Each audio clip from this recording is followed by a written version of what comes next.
Hi, my name is Anika Majaria and you're watching Dubai Live TV.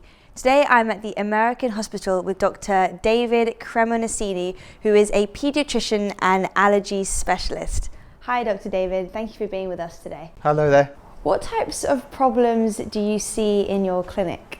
Allergy encompasses 4 conditions: eczema, which is itchy skin; food allergy, which is a reaction to food every time they eat that food; asthma, of course asthma is increasingly more common here in Dubai; and hay fever. So, and a child who has one of those conditions may have more than one, and there's often overlap. How do you test for these? So at the American Hospital we do skin prick testing, which is tests putting drops on the skin and using a very fine needle, and then you're looking for a response in 20 minutes. So when they come to clinic we can get some answers during that appointment. The other way is blood tests. Of course no allergy test is 100% accurate, including the ones that I do. But the key thing with allergy is to make a diagnosis is having a test that's positive and also having a history of having a problem when they are eating or exposed to that food or allergen. What types of treatment are available for these allergies? With any allergic condition, the first thing is making sure you have a good right diagnosis. So obviously through proper testing and taking a history. The treatments depends on the allergic condition. So of course eczema, you're treating using moisturizers when the skin is dry and using steroids when it's itchy. So if a child is suffering because they're scratching, they need steroids. Parents worry about steroids, the side effects, which do exist, but only if you use it for too long. Using it properly and using it in the right doses, they're very safe and should be used if a child is suffering, and we talk about that. For asthma, of course, you use inhalers. Again, first of all, we need to make sure this child does have asthma, and I think a lot of children in Dubai are overdiagnosed with asthma, so potentially they're taking treatment they don't need. But even those that do have asthma and are taking treatment, they must take it properly.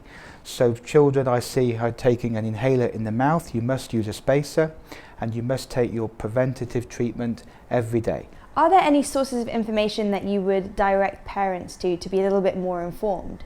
Yes, so as doctors I think we are worried about parents going on Google with good reason, but actually I think empowering parents to read about the right information and maybe even challenge doctors is a good way when we live here with variety of quality of care. So I have my own website, www.dubaiallergy.com, and on there is a variety of links and some information. How can parents prevent their children from catching such allergies and illnesses?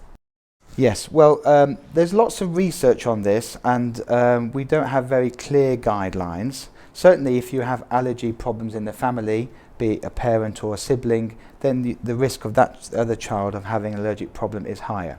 So certainly if a baby has eczema from a young age, they have eczema, but certainly proper treatment may reduce the risk of them developing newer food allergies, etc. Babies who have eczema also, historically we've advised parents to avoid giving peanuts till they're much older, avoid giving a variety of foods. Some recent research has suggested actually those children with mild eczema should actually be given these foods a bit earlier, particularly peanuts, and that may reduce the risk of getting allergy to peanuts. But it'd be worth them seeing a doctor first before going ahead with that, but that's some new research. I understand that you recently wrote a paper regarding children and asthma. Could you talk to me a little bit about that? So asthma is a big problem, and certainly a big problem in England, and there was some research looking at why children and adults die from asthma, which I was involved in back in England. The take-home message with asthma really is all about taking your treatment and doing it properly and taking it regularly, being shown how to use your asthma devices, being shown when to take it, and making sure that your child is taking it every day if that's what you've been prescribed.